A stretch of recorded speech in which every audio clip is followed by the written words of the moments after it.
again, members, we're going to start, and for all those that are here in the audience, with the Colony Ridge topic. And just to remind everybody, we are dealing with invited testimony on this topic. And so we will then have HB4 presented by Representative Spiller after we finish with that topic. I just wanted everybody to be clear on how we're going forward.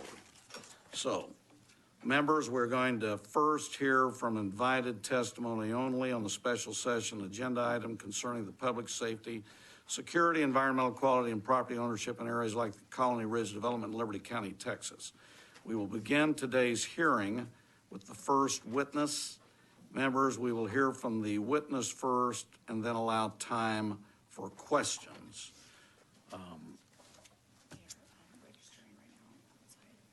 We have some that are registering. Well, is there anybody ready to go? TCEQ. I'm going to call one of the resource witnesses first.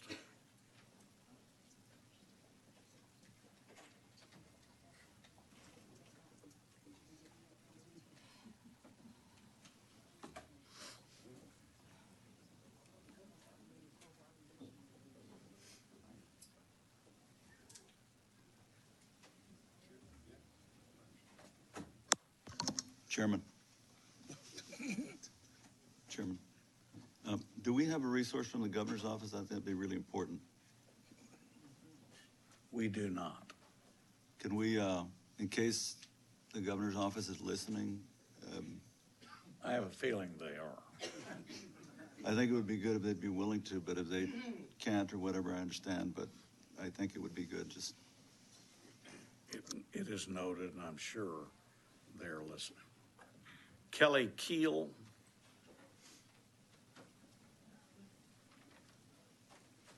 Kelly, you're the interim executive director for TCEQ, and you're a resource witness, and you've registered neutral, correct? That's correct, Chairman.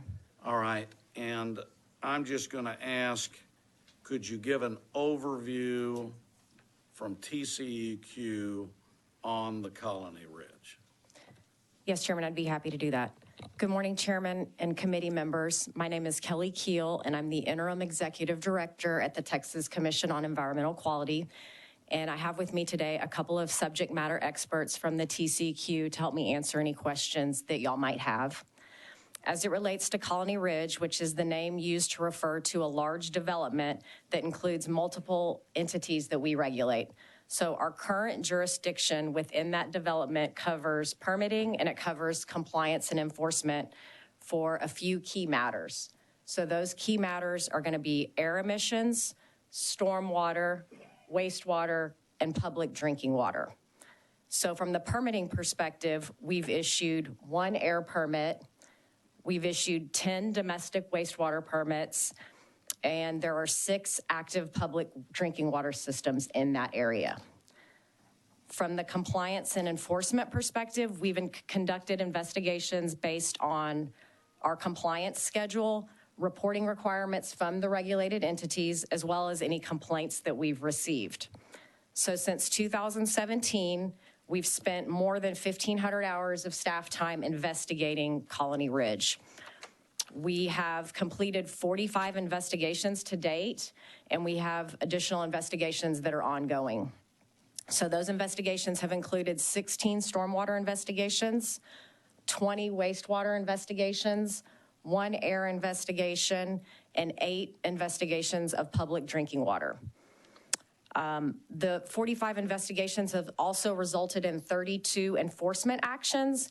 Now, the majority of these enforcement actions are not uncommon to what we would find in any new development or any general construction project. We also have a dedicated team of investigators that are responding to any environmental complaints that we receive related to Colony Ridge. And this has resulted in 28 ongoing investigations. So here we've had investigators look at the wastewater treatment plants, they've looked at the drinking water plants, and they've canvassed the area for any ongoing development. So again, those investigations are ongoing, and they should be finalized in November. Thank you, and we're available to answer any questions that y'all may have. Chairman Thompson. It's good to see you.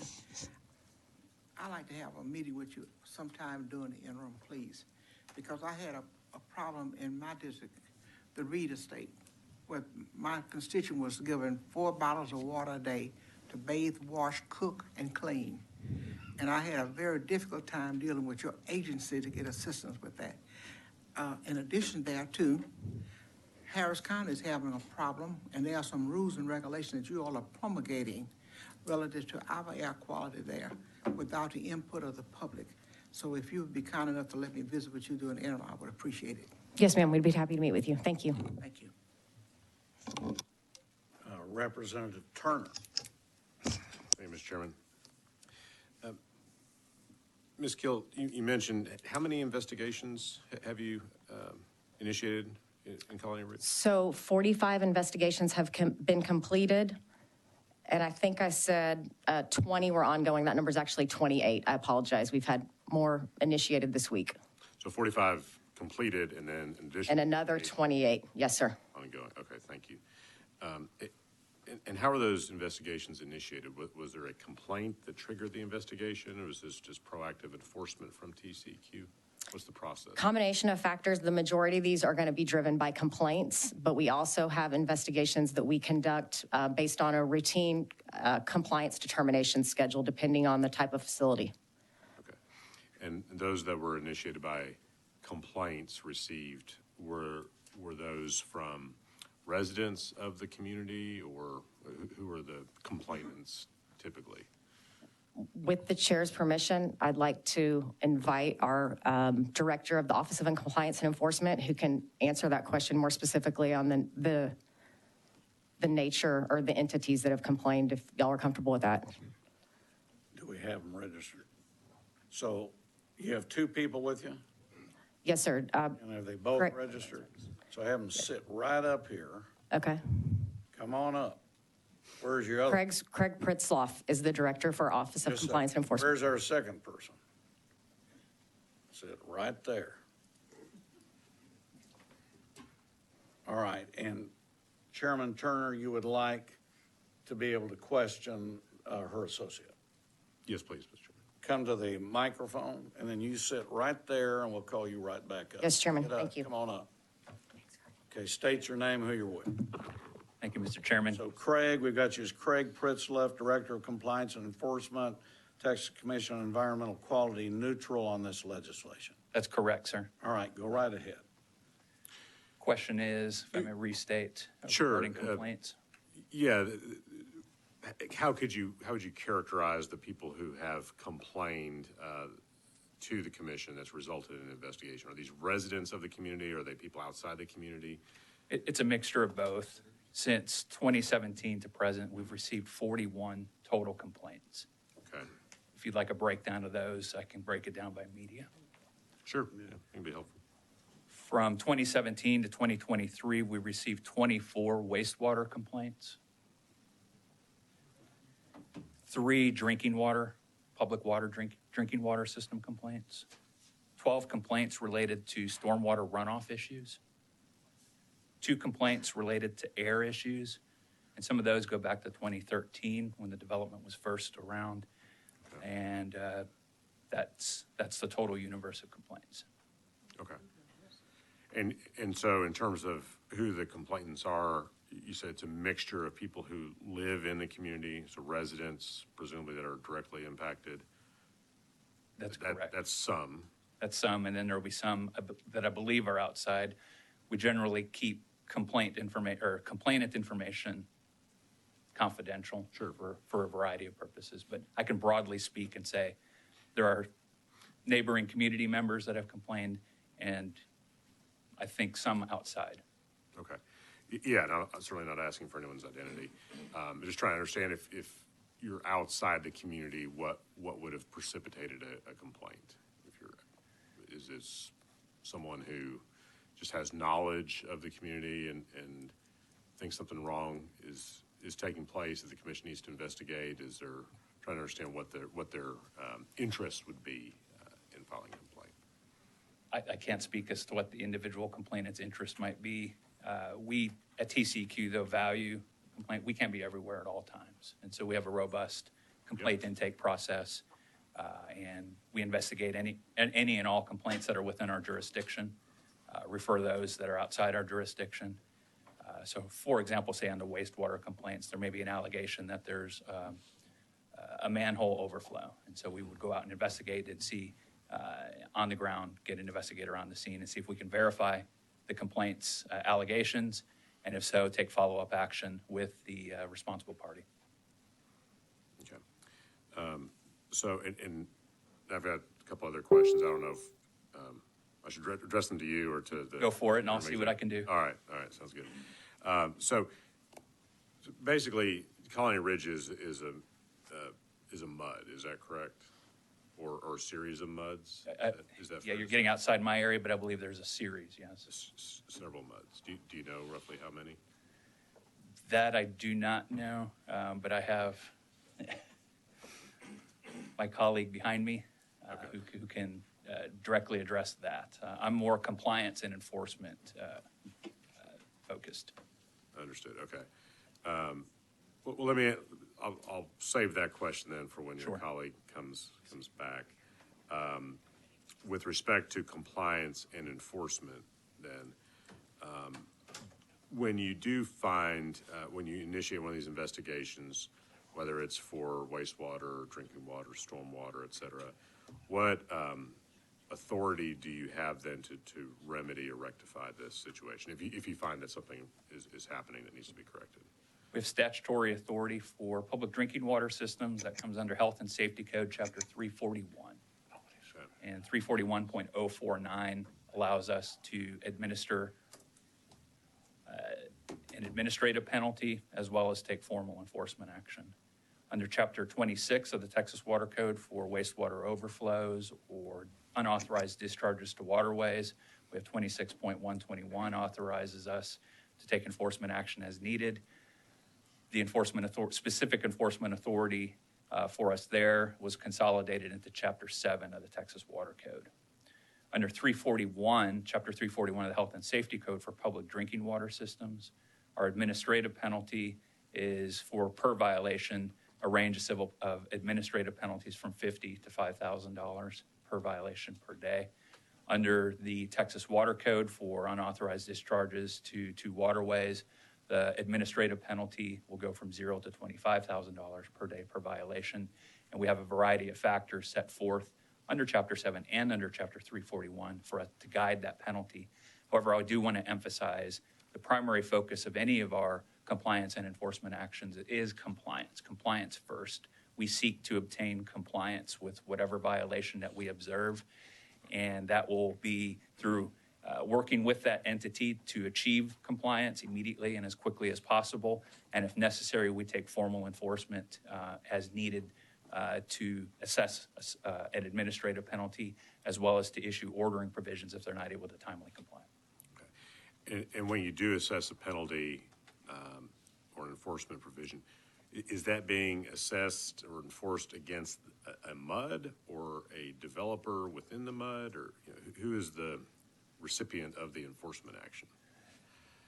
It goes down to whoever the owner or operator is that is responsible for the facility causing the violation. So for a public water system, it will be the owner or operator of that public water system. For the wastewater system, the owner or operator of that wastewater system. If it's a stormwater discharge, the owner and operator for that parcel that's being disturbed. Okay. Okay, great. Thank you. I'll, Sir. I guess, direct the other question, if I could, to your colleague. And Representative Bales. Mr. Pritzloff, quick question for you. So this development started well before I was elected in 2017, and upon the point of being first elected, I actually had TCEQ in my office for several meetings about what was being done and see if there was any additional tools that needed to be put in place. Do you feel that there are any deficiencies in the current rules and regulations to address developments of this size? No, sir. And with that, the number of complaints, can you speak to the fact of that is an abnormally high number of complaints for a development of this size? I would say it's average. Thank you. Yes, sir. Other questions for this witness or TCEQ? I would like to ask on the MUDs to his Correct. colleague. but- Anybody else on this witness for right now? All right, Thank you, Mr. Chairman, members. so you're going to be talking about MUDs? I was going to ask with your permission if I can invite Justin Tack up to, who's the subject matter expert on that matter. Justin, come to the mic. Thank you very much. Justin, we have you registered manager, district section, Texas Commissioner on Environmental Quality, neutral on this legislation. That's correct. Go right ahead. Thank you, Chairman. Good morning. So my question is, as it relates to Colony Ridge specifically, how many MUDs are there within the development known as Colony Ridge? Based on the records that we've received, it appears that there are two districts that are in the area, Liberty County MUD 1 and Liberty County Municipal Management District Number 1 as well. Okay. You said based on the records you've received, is it possible that there's others that you don't know about? It's possible, but the ones that we know about, both districts were created legislatively, and based on the information we've received, those are the two that exist in that area. Okay. And are all MUDs created legislatively? No, sir. TCQ can create MUDs as well, and the legislature. Okay. So but in the case of Colony Ridge, you've not created any MUDs. The TCEQ has not created any. We have not. Okay. And roughly statewide, I mean, what's that ratio? Like how, is it half and half created by legislature, by TCEQ? How would you break that down? Just generally speaking. Generally speaking, historically speaking, it's a little more weighted to TCEQ side. But recent legislative sessions, it's been relatively close to what we create and what is created downtown. Okay. And are MUDs, geographically speaking, are MUDs typically in unincorporated areas? Is that? They're getting to that way now that we're moving out and land closer to cities and municipalities that is not available. We're pushing out now. Historically speaking, they were created more closely to cities and municipalities. Closely to, but not in. Not in. Right, yeah, okay. And then generally speaking, do municipal utility districts or management districts, do they have the ability to regulate, I guess a better question, what do they have the ability to regulate within their district? And I'm thinking about some of the issues that have been raised with respect to Colony Ridge that I have no idea if these are real issues or not, but like transportation issues, flooding, water conservation, waste management, do they have authority to regulate in all those areas or not? Water districts can set their own bylaws. They can set their own rules. TCQ is not involved in any of the rule setting or the enforcement of that from a district standpoint, the enforcement of their own rules and regulations. Okay, but their rules and regulations, what do they have the ability to regulate specifically? Anything under their power, water, wastewater rates, transportation. If the MMD has transportation authority, they would be able to set rules that regulate those actions. So depending on how the MUD is established, they may have the authority to regulate things such as transportation. They may, yes. Transportation infrastructure. They may. Do you know in the case of Colony Ridge if these two MUDs have that ability? I'm not aware of if they have that ability or not. Flooding, water conservation, are those typically powers that a MUD would have? Those are general powers of a MUD. General powers, meaning all MUDs would have those powers? Unless for some reason the legislatively created district opted out of those powers. But if we create them, the standard powers apply. Got it. Okay, thank you very much. You're welcome. Justin, for the record, your last name, T-A-A-C-K, that's Tack? Yes, sir. Okay. Representative Raymond. Thank you. Thank you, Chairman, and thank you for working with us in Webb County. We finally discovered MUDs last year. Yes, sir. I didn't know until then that you could have a MUD approved directly through TCEQ. I thought it had to be legislation because I've seen them for years, Houston, Dallas, Fort Worth, everywhere. Right. And, but I now know that, you guys, they can go through you as well. I know Representative Keith Bell is working on some legislation. He has some very strong concerns about what's going on in his district, and he asked me to ask a little bit about this. So do you know right now, when you have applications that come directly to TCEQ for a MUD, do you know what percentage are approved? Historically, a very large percentage have been approved. Like, how do you define very large? We recently, the commission recently denied 3. That happened a few months ago. Other than that, I'm not aware of any that have been denied. So they're pretty much approved. Because, I mean, we set in law whatever you have to follow, and if the applicant, meets those requirements, then you approve. That's correct. And so I know members, Representative Bell is going to propose legislation that the Commissioners Court would also have to approve it if it's done through TCEQ. So I throw that out for y'all to think about because he asked me to bring it up. That in Laredo, if I call you, then you approve it, okay? They do it anyway. Yes, sir. Representative Bales. All right, quick question. I'm going to go back to Representative Turner, some of the questions, just kind of help shed a little light on those. I actually was the one who carried that MUD and that MMD, and we had many conversations both with the governor's office, with Lieutenant Governor's office, reached out to Attorney General Paxton's office to try to get some guidance on this. We went well beyond what the standard template was. Typically in the standard template, you guys are very aware of that. Once you check those boxes, it's a clerical audit. Typically from a legislative standpoint, that goes through just as easy as it does bypassing the legislative process and going through TCEQ. We put minimum building restrictions, what had not been placed in MUDs prior to this. That actually instigated the first brick and mortar homes that were ever built there.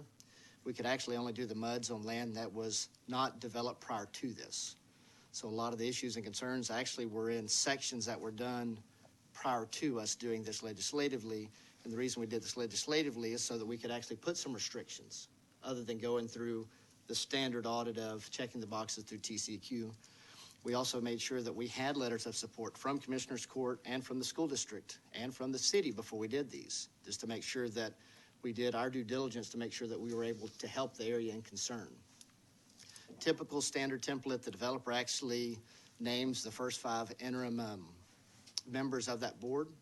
We made that change and had it to where 2 were actually appointed by Commissioners Court, 2 were appointed by the school district, and only 1 by the developer.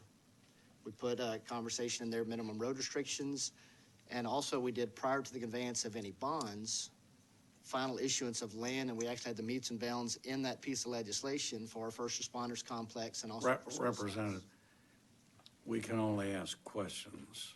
So is that a question for Justin? Well, it was kind of hit the point for Representative I know, Turner, but we're not, also to we're shed in light a, on him as well. just the procedure is to ask questions, so. Got it. Is that your understanding of what he just said? That's my understanding. Speak up a little louder. Oh, sorry. That's my understanding. I think that- that's what Representative Bales wanted to hear. Appreciate it. Yes, sir.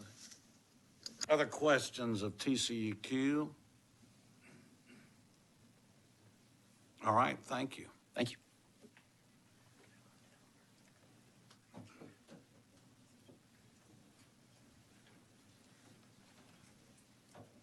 John Harris.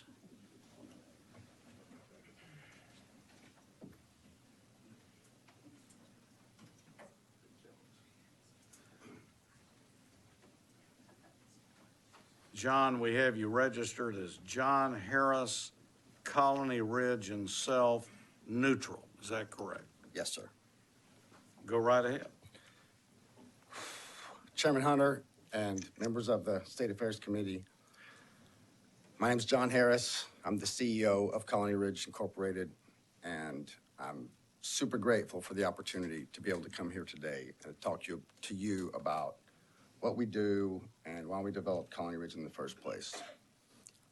I first want to apologize because I'm not commonly in the position of speaking publicly, and I'm going to be nervous today. I can feel myself shaking a little bit already. If you'll please bear with me, I'm willing to suffer through whatever it takes to get the your questions answered, because that's the reason I'm here, to help everyone to understand what's going on. We have all heard and seen stories in the media that are pretty unbelievable sounding. And you would be right to think that, because most of them aren't true. I remember the first one that I saw, Texas massacre happens in the largest illegal alien settlement in the nation, and major media won't admit it. Major media didn't talk about it because it wasn't true at all. It happened 2 towns away in another county. It had nothing to do with Colony Ridge. And we could talk about those types of stories all day, and you still wouldn't understand what we're actually doing. I just want, I think the best use of my time here is to talk to you about who we are and what we are doing at Colony Ridge and why. I started this company with my brother and my cousin, and we started by just buying lots in old subdivisions that no one wanted, and we sold them to people that no one else would sell to. And we did really well, but our customers had trouble still moving onto the property, because even if our down payment is low, it costs a lot to pay for a culvert, pay for a water well and a septic system, to build your driveway, provide a place. Even if you are moving a mobile home from a mobile home park where you live in the city somewhere, then still you have to pay for it to be moved, and you end up spending $20,000 or $30,000, which is in the range of what one of us may pay as a down payment for our home. But this is just for them to get started, and we wanted to make it better. So we said to ourselves, like, why don't we just build a place? Because we had been in the development business before. Why don't we build a place, build county roads, put in water and sewer, put in, high-speed internet and amenities for our customers, and then make it as easy as possible for them to move in. Because as a lender, once people move in, then it's a mortgage, right? That's their home, and that's the first bill that they're gonna pay.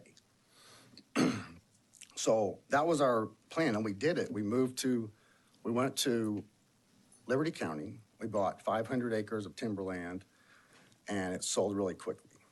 And we did exactly what we were talking about. We built roads to county specifications. We got it approved by Commissioner's Court, and the county has worked with us really well. There's obviously been pushback, and I think that's where a lot of the complaints have come from neighbors, not necessarily county officials. Excuse me.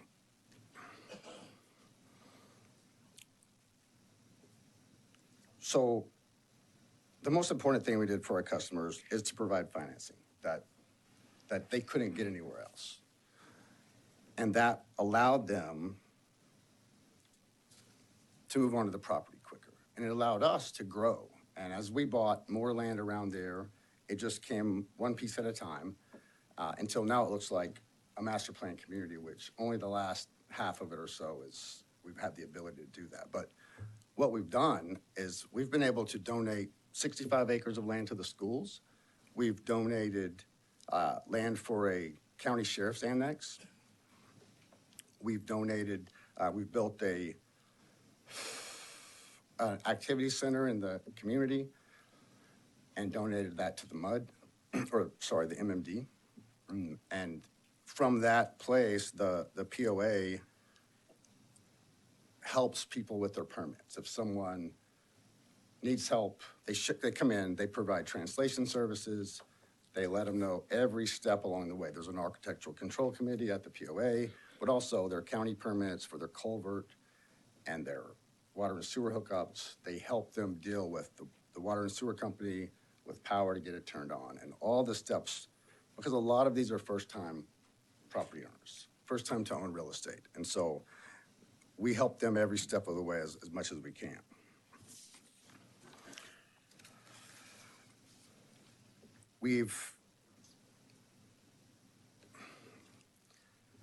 Excuse me. The best thing about our, Chairman Thompson has a question. oh, sure, Let me ask you a couple of questions, maybe Yes, help you ma'am. relax a bit. sure. Are you telling this committee that you acquired some property, you and your partners, and you developed that property according to law? Yes, ma'am.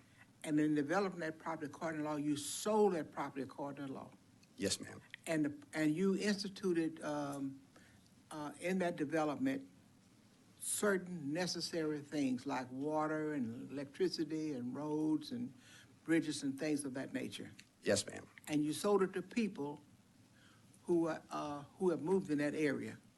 That's, And you didn't violate any laws in selling to those persons. that's absolutely right. All right. But there are some complaints, like in every community, there are some complaints, right? Absolutely. And people have been complaining about non-point source water, sewage, and all those things like that. And if I'm listening to the testimony of Ms. Kelly Keel, when she got out, came up, in her testimony, she indicated that they have received numerous complaints over a variety of issues. They have been working on those complaints with your organization, and you have been trying to address it. Yes, ma'am. But more importantly, you built this area, and you've been able to sell it to people, but for the fact of the kind of financial arrangement that you developed, they may not have been able to buy anywhere else, but they've been able to buy a home, which we all seek to do, most of us seek to do, is own a bucket of dirt that we can call our own. That's And absolutely, you've been able to help them finance that bucket of dirt and call home, and you've been trying to address these issues that have been coming up. But you cannot prevent people who may want to complain about issues, but if they're legitimate complaints, you've been trying to address those issues. Is that what you're trying to say? yes, ma'am. That's Thank you. exactly it. Thank you so much. You are so welcome. Representative Dean? I don't know if I can follow that with Miss T, I'll tell you. You know, I think we've all heard about this. You know, who started all this? I mean, it sounds like I don't know you, you don't know me. Probably none of us know you real well. But I mean, you know, we've all been involved in watched. I was a mayor for 10 years. I watched development and how, you know, the process that you go through. But why all of a sudden? You make somebody mad, or what the hell happened? I mean, why are we even here doing this? Ma'am? Oh, okay. What happened? I still don't know the answer to that. I know that there are some very vocal. Talk into the microphone. I'm sorry. Pull it to you a little. There you go. I don't know the answer to that for sure. I know that there have been a few very loud people in Plum Grove right next door. It's a small incorporated city. Are they mad because you bought the property and they didn't? I mean, I'm just trying to understand why are we even here. I think that, you know, that was vacant timber property, and they may have had a hunting lease there. They may have had. Oh, now I They understand. may have been able to. They may have been. Now it makes I'm sense. kidding. But no, like I grew up in Cut and Shoot. I feel for the people of Plum Grove, you know, and so we brought a lot of people next door. You know, it was 30,000 acres of just empty timberland where, I mean, trespassing wasn't even much. But I mean, has there been any lawsuits driving this, or has there been There was some kind of? Plum Grove sued us for flooding and a sewer discharge. Well, Excuse me, sir, but that wouldn't bring you here and bring us here. That's just no, but it's. But what else happened? I mean, you know, you read about cartels, you read about all this other stuff. You know, I'm in East Texas. I don't know. I mean, we all got that stuff going on. Sure. But what created this problem? I mean, what created us being here today? I don't know. The one headline that I quoted earlier, that's the most outlandish, but it has all the lies in it, right? It's not even a sentence long, but there's cartels, illegal alien settlement, and it scares people. And I think it scared, the loud people repeated it, and some people in the media got scared, and some politicians heard that and all they saw for a long time, because I apologize for not reaching out or trying to be more public about what we do before, because I didn't think anyone was going to take that seriously, because we didn't take it seriously. But I do know that it's scary and important, but I don't know why it became such a big issue. Well, just listening to, my good friend, Representative Bales, I mean, things were put in place to make sure that there was laws and procedures, processes they had to follow. I have every confidence in the county commissioners and the county judge and the cities and the schools working with you, with the development and everything, but there's just some undertone here. I mean, we have a lot of major issues to deal with in this state. We preach local control here, and it sounds like local control did everything they were supposed to do in this development, and now you stepped on the wrong toes or something, it would appear to me, and here we all sit. And I mean, I get it, but I just wonder if there was some underlying there's not something that I know of. you might would know about you could share. I'm still a little puzzled, and I just assume that, look, I was hoping y'all could help me. I don't know that much about politics and how that works, but I do. I'm guessing. I'm guessing that part of it is political somewhere, But I mean, there's no. I mean, it's known that we donated money to Governor Abbott. Maybe it's Governor Abbott's enemies. I don't know. But they, is there some big, large record of there's more arrests for various criminal activity in your subdivision versus some others? Is there? I mean, my customers and our company paid over $40 million in property taxes in Liberty County last year. And on top of that, the Property Owners Association, the customers through the Property Owners Association, out of their own pocket, paid over $1 million to contract 10 additional deputy sheriffs, and the municipal management district contracts with 2 constables, deputy constables in our neighborhood. And that's the law enforcement that we have, that we pay above and beyond for. And so we've paid extra for the schools. The people have, only about a third of our customers live on the lots that they've purchased. So 2/3 of the taxpayers in our neighborhood aren't using county services. So to me, I don't think the law enforcement is an issue there. I just you're going to hear wanted to- from the sheriff and the DPS, and those are the experts, right? They know more than I do about law enforcement. Ms. T, that's the problem. We don't know the problem. Thank you, sir. Okay, Representative Guillen, then Representative Bales. Yeah, so my staff went down there a couple of weeks ago and toured the area and visited with a number of folks, and they came back and told me that what you just mentioned about the POA having spent a number of dollars each year to hire or to pay the local sheriff's department. In my neck of the woods, that's kind of rare, where a homeowner association, we have very few, but where a property owner association or something like that would pay outside of the normal taxes that they pay the sheriff's department to patrol the area. And I was hoping you could just elaborate as to why you believe the POA would have done that, and obviously they prioritize it, but I just wonder how that came about. So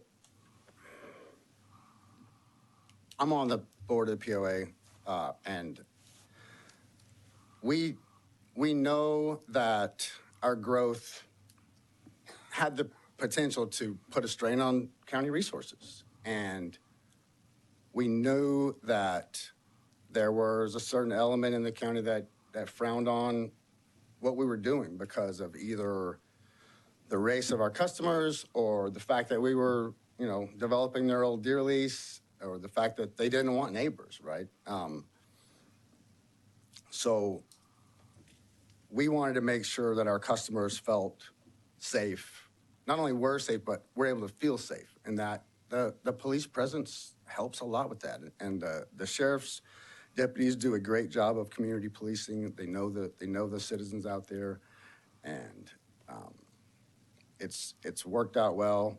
We don't get a lot of extra officers, right? The sheriff has maybe 50 officers in the county. The ones that patrol our neighborhood are only the ones, as far as I know, that we pay for, that the POA pays for, the customers. So if you weren't paying, if the POA wasn't paying, then you don't believe you'd have any patrolling or I guess I regular don't think that, patrolling? I don't know the answer to that. I know that Bobby Rader's probably the best source for crime in my neighborhood, right? And he's got 50 officers, 10 are contracted in the neighborhood. No. He sends me one or maybe zero, but to me, I say thanks. That's a good commendation. You know, that it seems like we don't have a crime problem at all if that's all we're getting there. But you'll have to ask him about Thank you. the rest of that, though. Thank you. Representative Bales.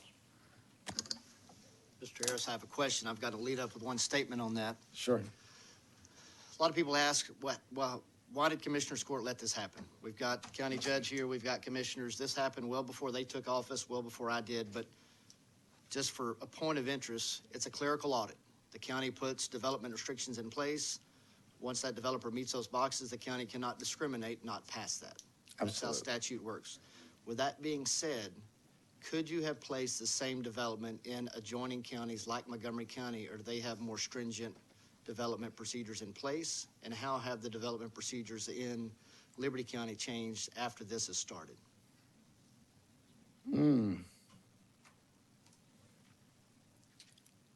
That's a difficult one for me to just rattle off. I know that there are ongoing conversations all the time with the county.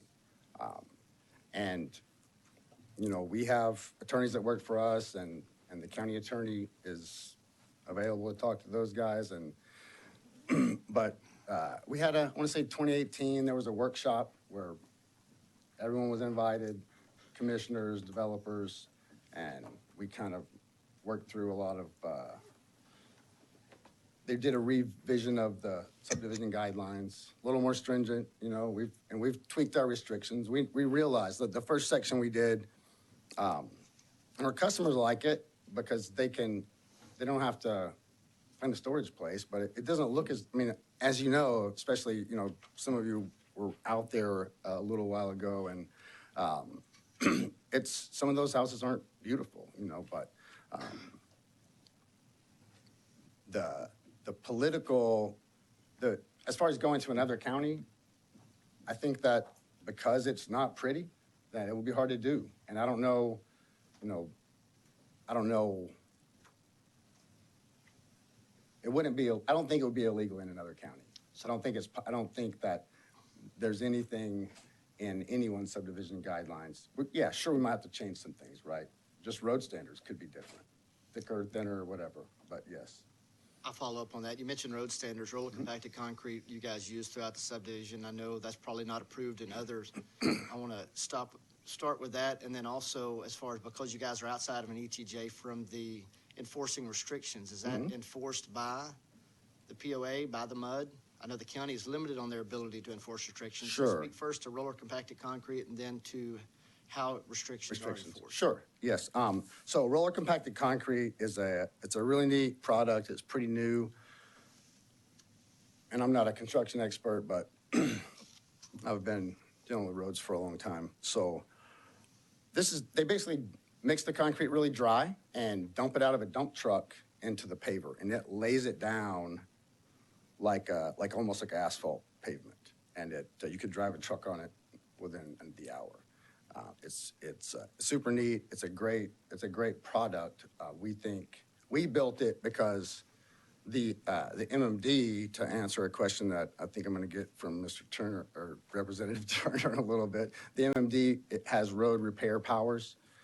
And we were concerned that if the county, we knew Liberty County is not a wealthy county, right? It's not super populous, and we're changing it there. And so we wanted to be able to help the county out if they struggle to keep these roads maintained. And so we have road repair powers with the MMD as well as fire and EMS authority. And that the reason we spend more money to build the roller compacted concrete roads is because an asphalt road lasts 8 to 10 years. The concrete roads should last 20. And if we're going to be maintaining them, it's worth a little extra money up front. And we want to do that. We want to do that same thing for the county too, right? I mean, if the county's stuck with it, it's easier to get it approved if they know we're going above and beyond to do the right thing. And the next question was about the POA restrictions. The POA restrictions, and if those roads are to last 20 years, you guys have had to do no repairs on those yet? No, that's not true. We had just in this heat wave this summer, we probably fixed 20 spots where it buckled throughout over 450 miles of road in the neighborhood. But the same day,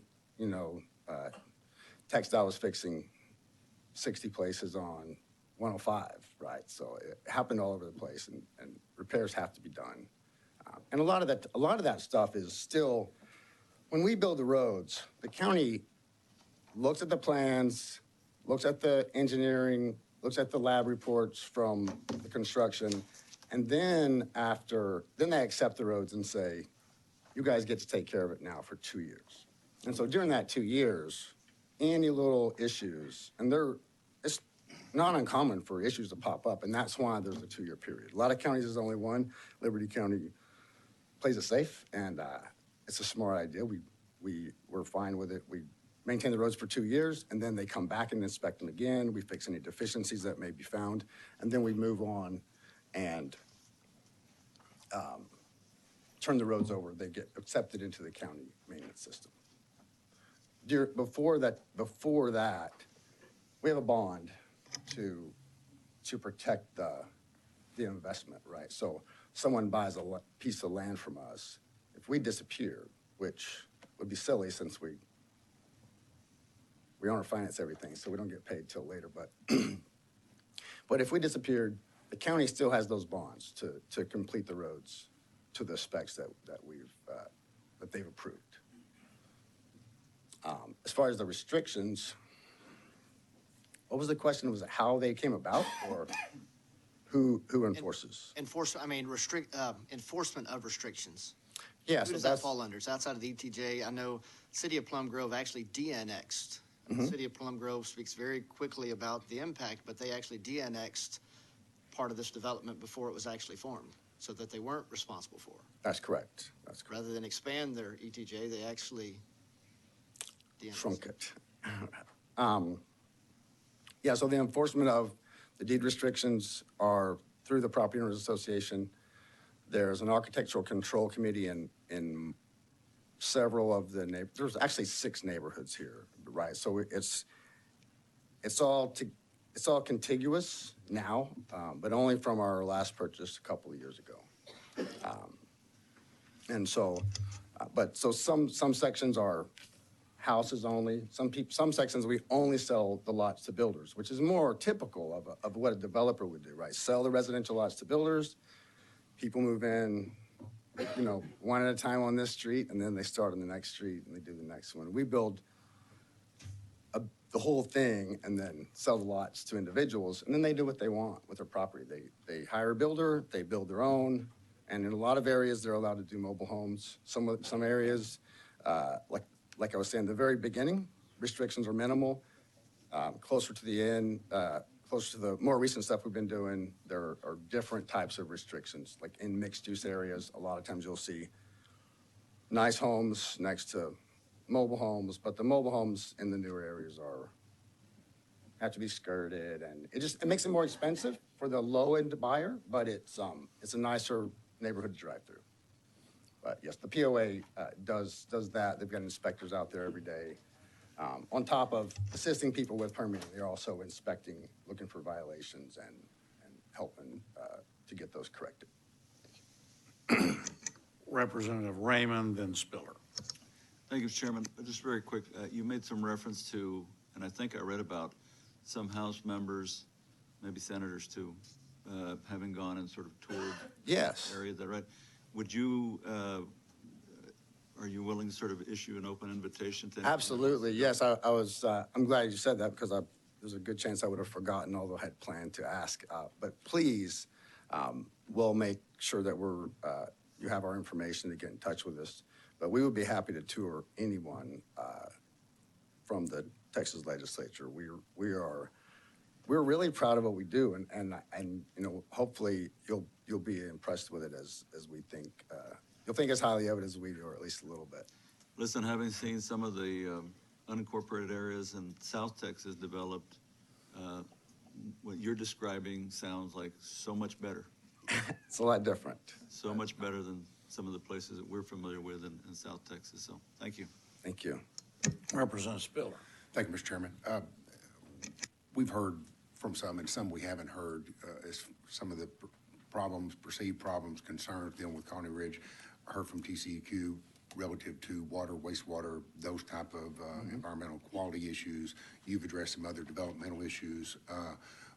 We've heard a little bit about law enforcement. We've heard a little bit about educational things, but relative to law enforcement and the issues particular to Colony Ridge and Liberty County, do you know, and it sounds like you're working closely with the county and meet on a regular basis about how to better address these issues and concerns. Sure. Do you know if Liberty County is participating in or contemplating participating in ICE's 287G program? Are you familiar with that? I'm not, sorry. All right. There are, I think there are 26 counties in Texas that currently participate in that. It's kind of a collaborative effort relative to the issues that you may be having there dealing with law enforcement. And I think that might help in that respect. And so I would suggest that maybe you visit with the county judge and with your sheriff and see if they might be willing to participate in that program. Currently, there, like I say, there are 26 counties in Texas that are and having some success with that. And if and to the extent that would alleviate some of the problems that you might have, I might suggest that. No, thanks for that recommendation. I appreciate it. Representative Guillen. So I think it's important just to point out things specifically that perhaps you all have done in the subdivision that is above and beyond the minimum standards that are required by state law and or local regulations. But for example, do you all have sewer? That's correct. Yes, we and the MMD and MUD tax doesn't pay for water and sewer, the construction of the water and sewer. The construction of the water and sewer was done by a private investor, and so there's a public system, but it's privately owned, and typically the MUD tax would reimburse the developer for the cost of the water and sewer system. In our situation, the developer pays up front for the installation, and then typically the developer gets back based on tap fees. They get their initial investment back as customers pay their tap fees. We started with a couple of water and sewer systems, and the tap fees were so high with one of the more popular, and it's a very good company. The tap fees were so high that rather than take the reimbursement, we asked them just to reduce the tap fees for our customers because it's a big expense for people that can't all qualify for a home mortgage for them to move on to their property, and we didn't want another $1,000 or $1,500 that was going to come back to us to be a part of that expense for them. But water to each lot, that's required. That's definitely something yes. that you've got to have. These are half-acre lots, I think, right? That's what we started with, and there's some different products now. We actually have some lots that are only 40-foot wide that are for builders because the builders are trying to do the same thing that we're trying to do, which is make it affordable. And for a half-acre lot, we have to charge them more. And so it's easier for them to sell the house and keep it in a reasonable price range if we do some smaller lots. So we do have some smaller lots. But these half-acre lots, are you required to provide sewer, or can you do a septic system? No, we put sewer and water to every Is that lot. a requirement, or is that, are you going above and beyond? We're not, well, if it was a half-acre lot, I believe it is required. I would think so. We could probably do 1 acre lots, but we want to make it as easy for our customers and also the county, frankly. I mean, we did this in other neighborhoods where developers were not ethical developers, and they built some stuff back all the way back to the early 1900s, but a lot in the 70s and 80s. And a lot of the roads didn't get finished, water and sewer didn't get installed. People were they actually did sell lots overseas to people that had never even seen the United States. And we would buy those lots from individuals or from county tax trusts, and we would sell to people. And they had to do all of that themselves. And that was our inspiration, watching the difficulty that people had in coming up with the money to do all the water and sewer, all the utilities and infrastructure themselves, is what inspired us to build the neighborhood that we're talking about today. Thank you. Representative Turner. Hey, Mr. Chairman. Thanks for being here, sir. I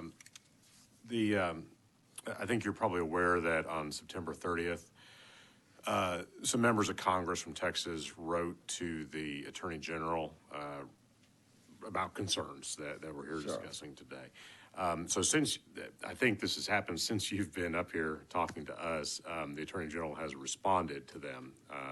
Have you seen his letter yet? I don't know, sir. Okay. Well, I'll tell you, he's put out, it's online, so it's public information, but he's put out a over 2-page letter responding to the members of Congress.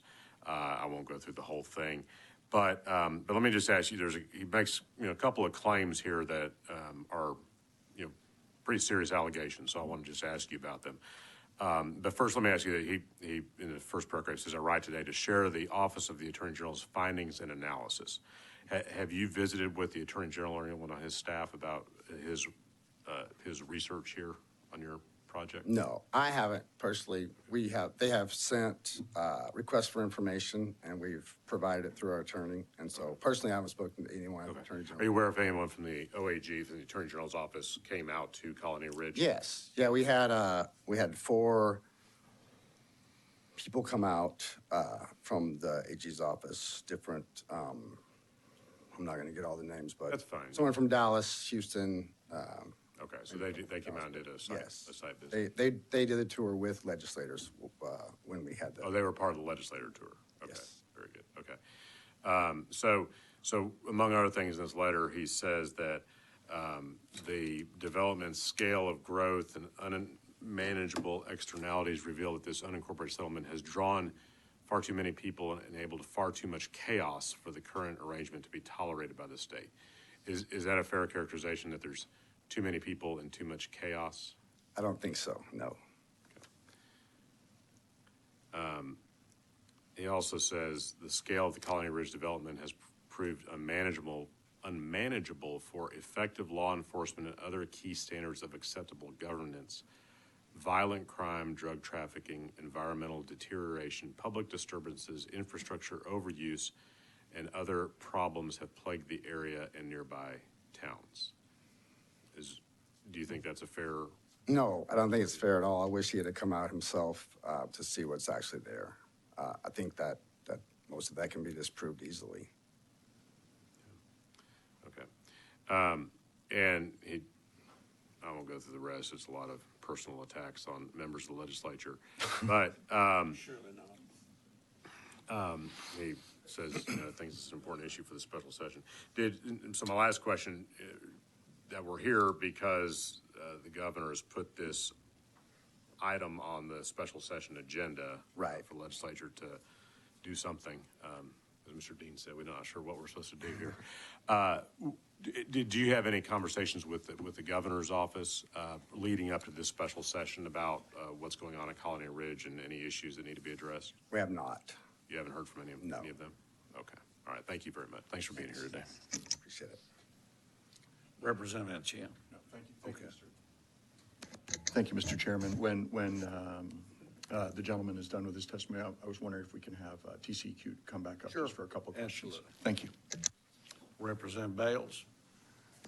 I'll be very brief. Mr. Harris, just make sure I get this formed in a question. When I actually texted Attorney General Ken Paxton on September 5th, 2020 about direct concerns about Plum Grove and needed some assistance, are you aware that the two individuals he actually sent me were his deputies that were then the whistleblowers later in the suit, and that's who he had recommended that I reach out to for assistance?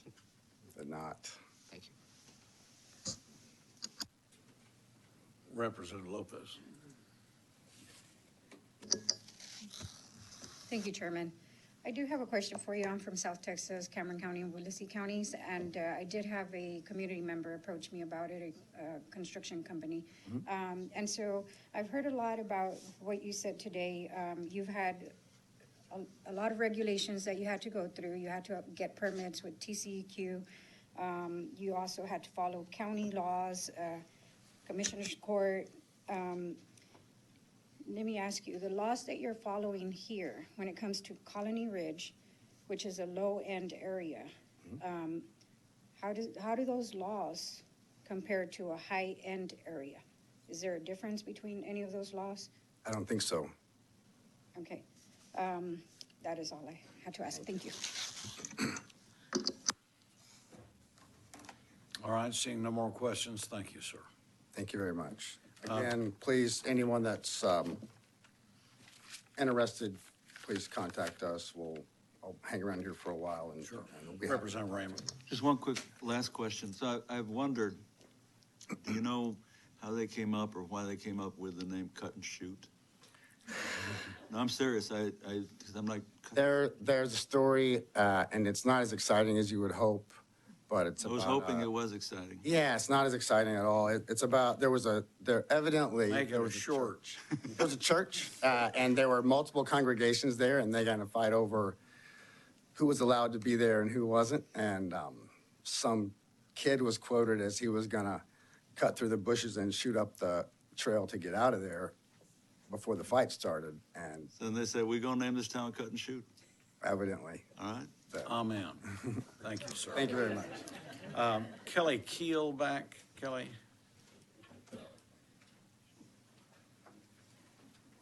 Kelly, and again, we have you, Kelly Keel, Interim Executive Director, TCEQ, neutral in the legislation.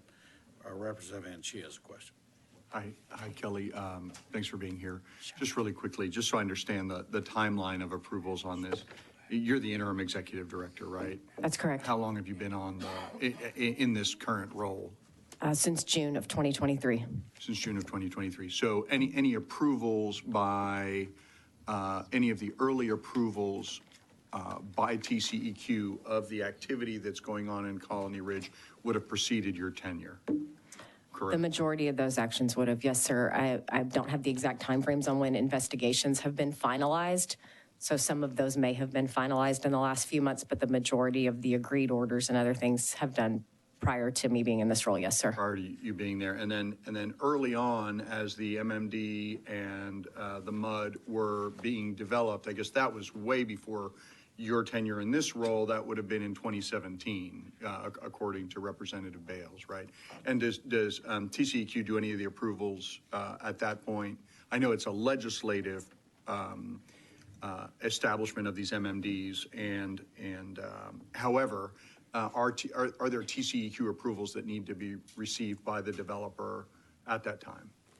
In 2017? Yeah. No, sir. No.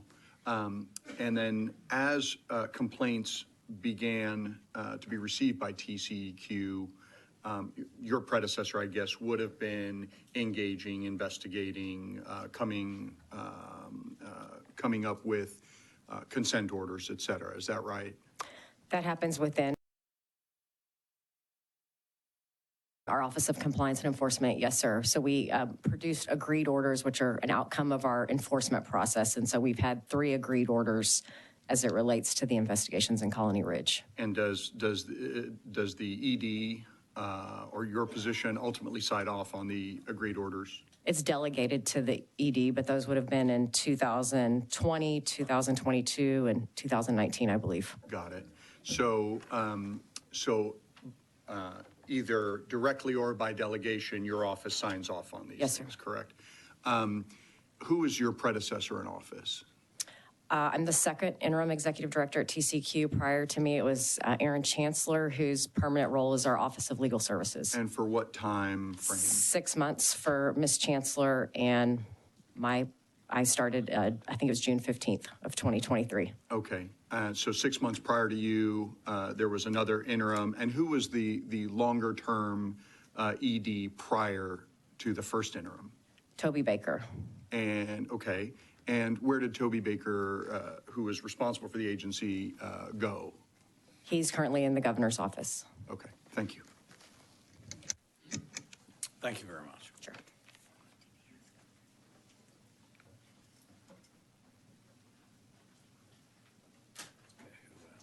Yeah. Next, Steve McCraw. And we've got your registered director, Texas DPS neutral, correct? That's correct, Chairman.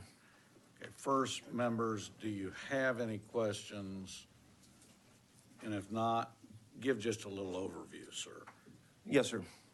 First, I think Representative Dean made a great point. Is it's really not a community in Texas that's not impacted by the Mexican cartels, plain and simple, and gangs for that matter.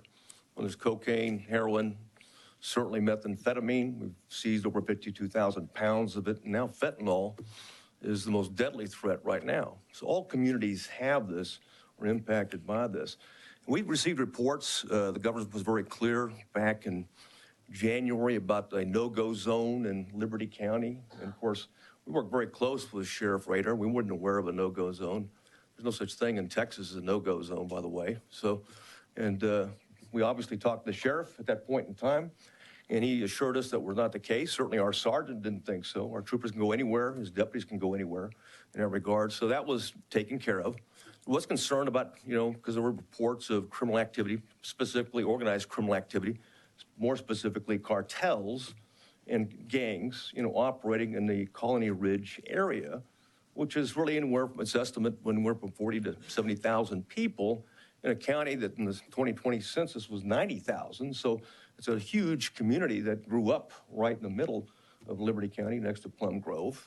And so we talked to the sheriff, and of course, one of the challenges he's had is that too few deputies and too much to do. And you got a county with over 1,100 square miles to cover, and you got 50 deputies. And of course, we've got sergeant area there with 8 troopers. And 8 troopers is not much in terms of assistance, especially when we're deploying them to the border, to Austin and other locations. And we did agree to stop the deployments of the troopers in his county at that point in time. We sent in special agents to do investigations and specifically covert operations like we do in other areas to detect organized criminal activity. We saw, the numbers were pretty paltry in terms of the impact that we had because we didn't detect much criminal enterprise activity. There was some. And we're involved in a robbery investigation. The sheriff, we worked with them on certainly had a homicide investigation as well. Things like this that happen in any community throughout the state. So you look at it, and we continue those operations. September, we began troopers deployed in there into that, and do nothing but, proactive policing, high visibility patrols in those areas, and to protect, the people in those particular communities. And the numbers, when you compare it to our operations, for example, in Austin, in a similar sized area, similar population, it's not even, it's night and day. And what I mean is that we're seizing a lot more drugs, stolen vehicles, felony arrests in the Austin area, okay, than we are in Liberty County when we sent the similar type of surge operations in there. And that's every weekend. In fact, we can do more in Austin in 1 week than we can, in all the times we've sent since we deployed all the troopers and special agents into Liberty County. So really comparing that, the other data set that we're looking at, and we used our intelligence analysts to look at, is always type, 1 or part A, a crime, and it's really index crime by a UCR. So we can compare. And the best apple, and of course the sheriff had just changed his RMS system, but he was kind enough, as he always is, provided us his data that goes back into September of 22. And we overlaid it with a similar sized area in an area that we were working with because we've been working with Austin PD. And you look at it, and the numbers are substantially lower in the Colony Ridge area than it's certainly in the area that we're talking about. And I say lower, that you compare the same time frame, 10 homicides to 1, 178 robberies to 2, 574 aggravated assaults to 35. So burglaries, 757 to 46. So clearly, the averages, in part, 1 crime to 100,000 people, is far lower in Colony Ridge. So, but we continue operations and support the sheriff because we do recognize it is a challenge to be able to be proactive all the time, and certainly he's got challenges along those lines, and we'll continue to do so. And Chairman, that concludes my testimony. And I do want to recognize Vice Chair Hernandez this year. Questions for Director? Representative Turner. Thank you, Mr. Chairman. Thank you, Director. So it sounds like from what you're saying that department has been engaged in Liberty County in the Colony Ridge area, and you've been able to aid local law enforcement, work with them, and have dealt with some issues as you would deal with in any community in the state. Yes, sir. But the situation has been manageable, it sounds like. And well, yes, sir. You don't see like South Texas, and certainly Chairman Raymond knows a little bit about Webb County, but home invasions, for example, we don't see that in Colony Ridge, okay? Stash house invasions, we don't see bailouts, we don't see pursuits and those types of things. So, or stolen vehicles that we typically see, and certainly in Starr County, in Chairman Guillen's area of operation. Is law enforcement with DPS, Sheriff's Office, are you able to effectively enforce the law? I believe so, but I'll defer to the sheriff. I think he's here today, and our job's to support him and what he's doing, and I'll let him talk as to how effective we've been to help him. Okay. So when the Attorney General says scale of the Colony Ridge development has proved unmanageable for effective law enforcement. Well, I think we have it certainly managed right now. I think the sheriff, I'll defer to him, but there's no question that compared to what we're dealing other parts of the state, it's certainly manageable, but I defer to the sheriff as to. And is it effective also? Effective law enforcement? I'm sorry? Is law enforcement effective? Yeah, the sheriff's done a great job, and his deputies got some sharp people over there, got some great detectives, and they do a very good job. In putting together this report that the Attorney General's office has made public this morning, did they consult with you or? No, sir, I hadn't seen the report. They didn't talk to you beforehand? No, sir.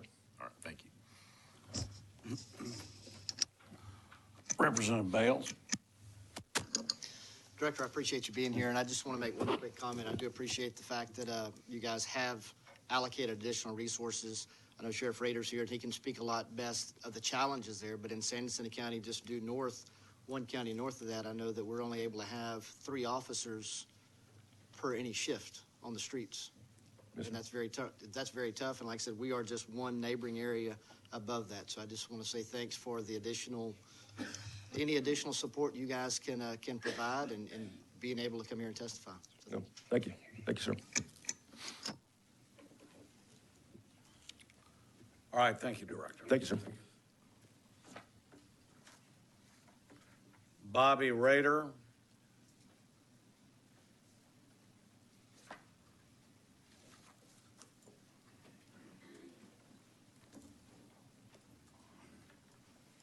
Bobby, we've got you registered as, as Sheriff of Liberty County Sheriff's Office, neutral on the legislation. Is that correct? Chairman Hunter, board members, thank you. Yes, sir, that's correct. Well, the reason is we have to do a correction on the computer for, we all right? Yes. Go right ahead, sir. Okay, I want to thank you. I'll tell you, the prior two prior speakers. I got to do that with the first one. I want to tell you that it is blown out a lot. I've read a lot of media coverages, and I've been quoted on things that I didn't know I said, but that is okay.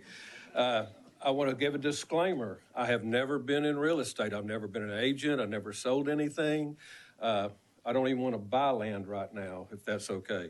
So I will tell you this. I was a justice of peace for 14 years. This is my 11th year as being sheriff. I know that several of you have taken a tour or known the tour of there.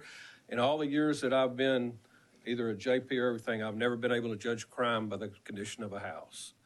So I think you can see all over the state of Texas, houses that are poor, houses that are good. And so I'm not here to talk about that. I would like to thank Representative Bales, Representative Guillen, and Representative Wilson for actually getting a hold of me. If you tried to get a hold of me and you couldn't, I answer my own calls. I don't have a lot of people, and believe it or not, from the Washington Post to everywhere else and every news station, I've been trying to return the calls that I could. If I did not return your call, I apologize. I'm here to talk about the subdivision from Liberty County Sheriff's Office. We get questions a lot of times, is there cartel out there? Yes, there are cartel members out there. Have they given us a problem? No, they have not. As Director McGraw talked about, there's not any no-go zone anywhere in that place. We can drive anywhere, day or night, and we're not in fear. There are cartel members, that I said, they're being monitored by the federal agencies that give us information. As far as I can find out from my chief and my captain of CID, there have been no cartel arrests for crimes in Liberty County in the last 3 years. Now, there are gang presence. We have the 18th Street, we have the Tango Blast, and they're violent groups. We have not had to deal with them. There are several groups that we have in the county, in this subdivision, that say they're gangs, but if you check the gang database, they don't qualify as gangs. And they have names like the MSB, and my deputies call them a clique. It's mostly juveniles, young people in it. We have the CYZ, the Cleveland Young Killers. That's in the Santa Fe subdivision, the Serranos. So we do have a presence. We have a problem with juveniles doing a lot of things. The homicide that was brought up by the director actually was a homicide where 2 young juveniles were killed, with the suspects are juveniles that did it. We cannot tie them at this time to any gang relations there.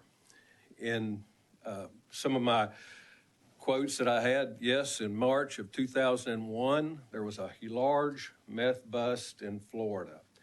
The meth came from Mexico, ended up in Colony Ridge. We observed it. We didn't have the resources to do much with it. DEA in Galveston handled it. DEA, we knew it was going to Florida. It went to Florida. They busted, it was about 1,200 pounds of meth, a value of over $12 million. Cartel members were arrested in that arrest. We have several abandoned vehicles that we find there, pickup trucks with the back seats out, that's commonly used to transport people, human transports. And so the area has gotten a reputation of being kind of a hub, or not a kind of a hub, for drug traffic and for human trafficking. We don't have the facilities to do that. DPS has stepped in with their CID guys, and they're helping out a bunch. The Texas Ranger, we met with Lieutenant Governor Patrick, and he told them that in 10 years, every homicide that he worked, violent crime, either the weapon, the vehicle, the victim, or the suspect or defendant came from this area. I don't have records from that. You'll have to contact the Texas Ranger for that. The director's already reported about the homicide. Liberty County hasn't had many. In 2022, we had 7. One was in the subdivision. So far in 23, we've had 6. One's in the subdivision. There have not, a rumor that is out, there have not been 17 drug overdose deaths at Cleveland ISD. There have been 17 confirmed overdoses, but not deaths. I can't pat Director McGraw enough. When his people came up there and started working, our volume went down. We have, in the subdivision, just to let you know, Liberty County is about 1,200 square miles. The subdivision is about 60 estimated. In that subdivision, according to my deputies that work there, it's made out of people from Mexico, Guatemala, El Salvador, Colombia, Cuba, even some from Africa. And there are a white population that are out there, Caucasians, not Latino. And if you take the population, no matter what, and I'm going to tell you, there is nobody has an accurate account of how many people are in Liberty County or in the subdivision. If you read media, it's anywhere from 40 to 80,000, 40 to 75. So my math today, Chairman and Board, is going to be simple. I use 50 because I can divide 10 into 50 pretty easy.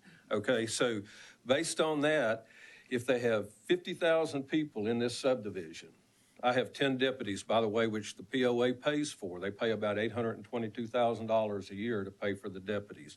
They're under my supervision. They are not under the subdivision supervision at all. My 10 deputies, if you divide it into the 50,000, I have one deputy for every 5,000 people. Reality, I have 4 shifts for those 10 people, and the most I will ever have on duty is 3. So I'll have one deputy for every 16,667 people there. Mr. Harris here was told you, I don't know if the question was asked, I don't know, but his brother and the business manager have told me that they're averaging selling over 200 lots a week. And then you can throw out math. If it's 200 a week times 52 and you're going to use an average of 4 per family, you could use whatever you want, and I used 4 because that was easy. 41,600 people will come in a year, supposedly. If you use that, you add 40 to the 50, that's 90. I've got 10 deputies.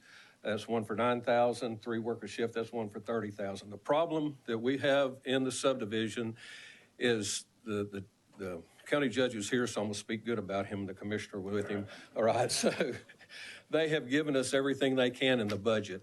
I don't have enough people. That's why I asked DPS to step in and help. And right now, they've had some special operations that have gone out there that we work with them with. They provide 8 actually troopers to work 24/7, 4 work, I call it the day shift, 6 to 6, 4 work the night shift, 6 to 6. That supplements our 2 to 3, plus we have another deputy working over there. The problem is when one of the deputies is sick or on vacation or has to go to school, I'll pull a deputy from not out of in the subdivision, it's out of the subdivision work. It takes protection away from the other parts of the county. But just to give you an idea, thank goodness we don't live in Austin, the way the director was reporting this stuff, but we did a combined operation with DPS, CID, the Texas Highway Patrol, Liberty County Sheriff's Office, ATF, U.S. Marshals, the Enforce Retrieve operation from ICE, and we did that in the Liberty County District Attorney from 10/5 to 10/7. It was 3 days. They worked 36 hours. They actually helped with sex offender compliance checks. They did 10. They arrested 1 for possession of controlled substance, 2 for pistols that were recovered from the night before on an aggravated kidnapping, and it was juveniles. Further investigation is going on narcotics distribution. That's twice. Unlawful carrying a weapon, possession of dangerous drugs. And on this arrest that was made, the man was convicted of felony conviction, but he'd been deported 3 times. We have 1 arrest for a sexual assault of a child, recovered a stolen vehicle, a driver's arrest and a DWI. So DPS has made a big impact on helping us work out there. And that was just in 3 days. If we had the resources and could work like it is with the DPS and them helping us, and I know border issues are there. I know they helped in Austin, I think in Houston and Dallas, wherever else they go. But we kind of like it when they're helping us out here. And I'm available to answer any questions if you have one. Representative Metcalf. Yes, sir. Thanks, Sheriff. Thank you for being here, and I Yes. appreciate you trying to be efficient. You're speaking really fast, so I apologize. I may have missed some numbers, but I wrote down some numbers that you had here. I gather from the conversation, you need some more resources. Is that Yes, sir. correct? Yes, sir. What, in your perfect world, what would those resources be, and describe that? You would put me on the spot because I thought I'd get that question today, so I went on and Googled it like probably all teenagers and everybody else would, and there's no definite, I think DPS, one of the statistics I got was they proposed 20 to 22, I believe, per 10,000. The International Police Chiefs Association, I think they're around 16. I mean, it goes up and down, but then you got to realize you do the volume of crime. The crime that's in there really depends on how much you need. If on a city, and I look, Port Arthur has about the same population as the population of the subdivision in Colony Ridge, and I'm using 50,000. And I don't know their need, but I believe the internet said they had 74 police officers. I've got 10 out there. If we had 20, it would certainly help. But if DPS supplements this, I'll take the 4 and 4, the 8. Also, something that we've talked about before, and I talked with the director about, if we had some type of grant maybe that would do that, we could do two things. A grant to pay overtime, that our deputies do not get overtime. We're on comp time, so they can work overtime, but they don't get paid. They have to take off to burn their hours, or else they quit or retire to get the money that they earn. So I believe if we had some money in a pot somewhere that would pay them to work overtime, we could put extra Liberty County deputies and constables over there working in that subdivision. And you may not know the question or the answer to this, but how many people are living in the subdivision now? How many people are living there now? Correct. I don't know. My estimate, I chose 50,000. I've seen published 40. I've seen published 75. I heard a speech that said 80. So I went low, and I used 50, like I said, because I can divide and multiply 50 easier than I can 75. And you've got 8 But yes, I'm gonna guess there's 50. And there's 8 officers patrolling that? 10 officers. 10. Yes, sir. Remember, not all of them be out at the same time. The most, because I have 4 shifts, those 10 officers will be divided into 4 shifts. So the most I would have with 3 to handle 50,000. Thanks, Sheriff. Yes, sir. Thank you, Mr. Chairman. Representative Raymond. Thank you, Chairman. Yes, sir. Sheriff, good to have you here. A couple of sessions ago, you may have followed some legislation that we had. It was called House Bill 1200 to prevent defunding law enforcement. Do you remember that? Did you follow that? No, sir. Well, we had a bill, and we passed it to prevent defunding of law enforcement. Yeah, oh, sir, yes, sir. I'm sorry, the bill number didn't work. When you explained that part, yes, sir. Yes. I followed that. Yes, sir. I was a joint author on that bill. That means I was one of the 5. Thank you. You're welcome. However, I wanted to make that for every county. Yes, sir. The compromise up here, regrettably, was that it had to be a population of 250,000 or more. Cities of 250,000 or counties of 250,000 or more. So what's the population in your county? Well, according to the last census, it was 91,000. So you weren't covered. Right. Now, with the Raymond Amendment, you would have been covered. Just Yes, want sir. you to know that. Yes. And I think this is exactly why I didn't want that I wanted you to be covered as well. Yes, sir. Because there's nothing to compel you, right, the county, to have more law enforcement. But the county commissioners court, if they wanted to, could cut back on your budget. Is that right? I could, and I will say this about my judge and commissioner's court. I've got a commissioner that's They're great, here. right? They're great. The commissioner, yeah, we've already got the budget made, so anything I say, they can't go back and cut it, right? Yeah, they can in the future.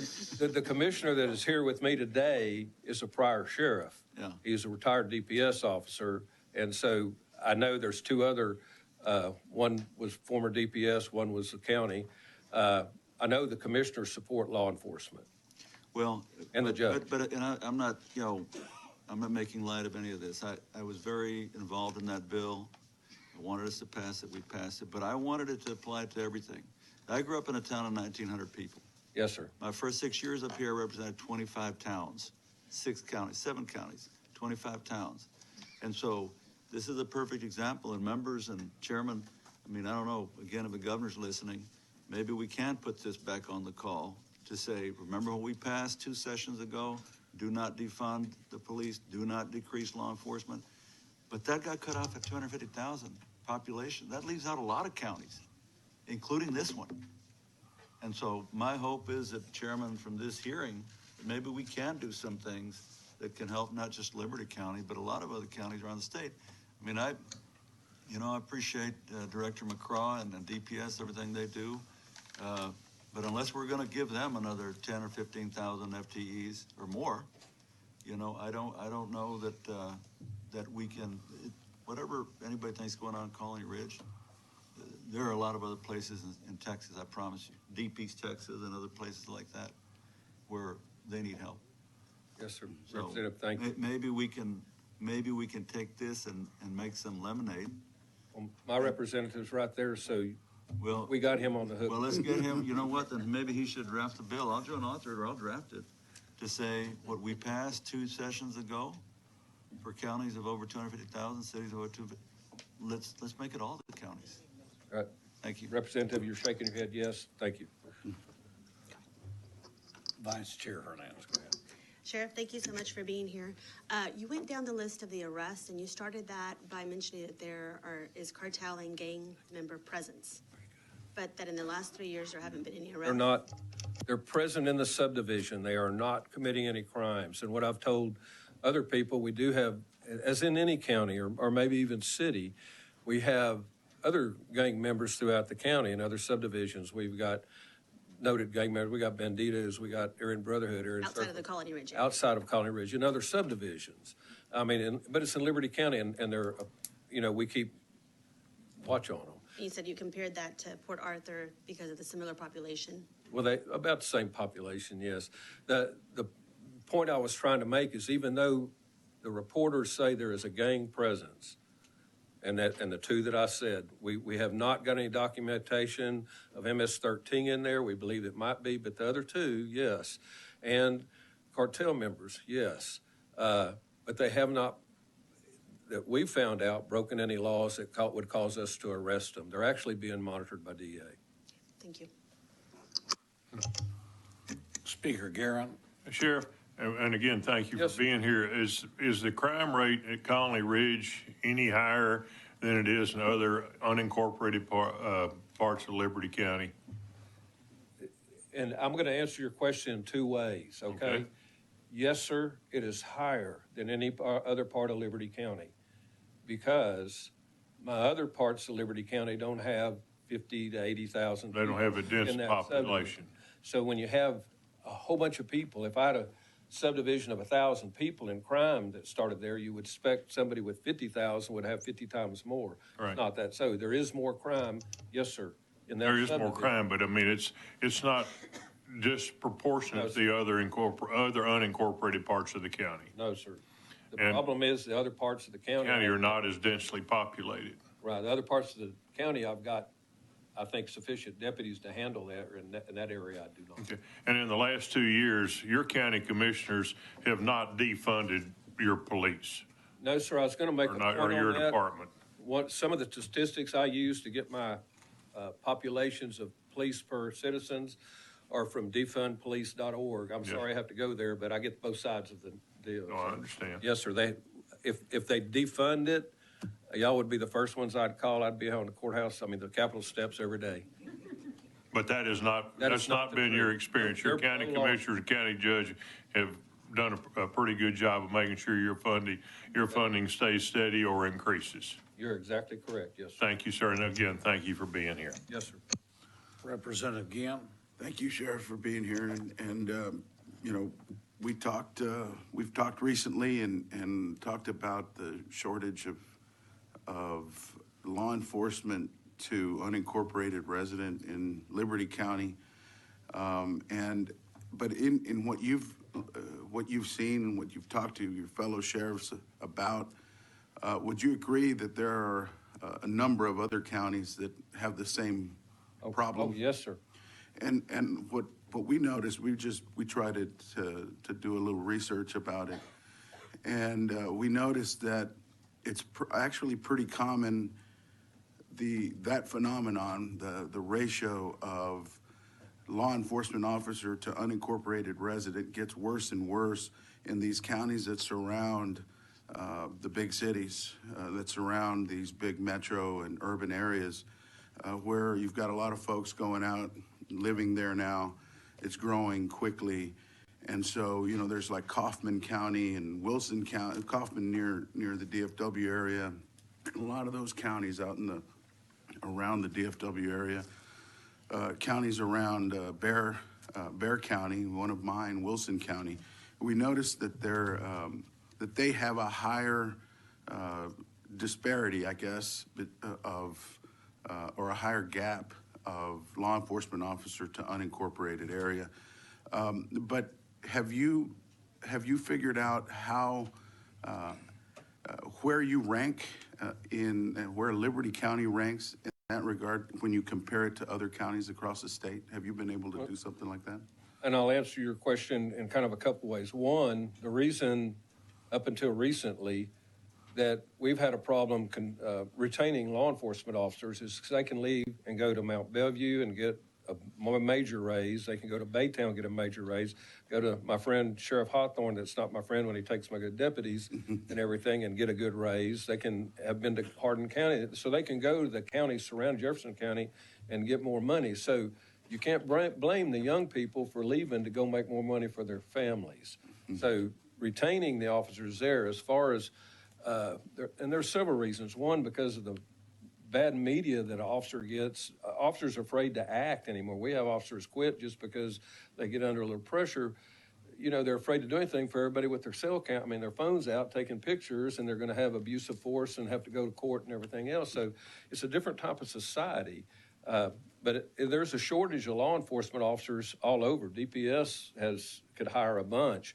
City of Houston could hire a bunch. We're luckily right now, we just got a few openings. But yes, I know several sheriffs that have a problem retaining officers to meet the quota of their population.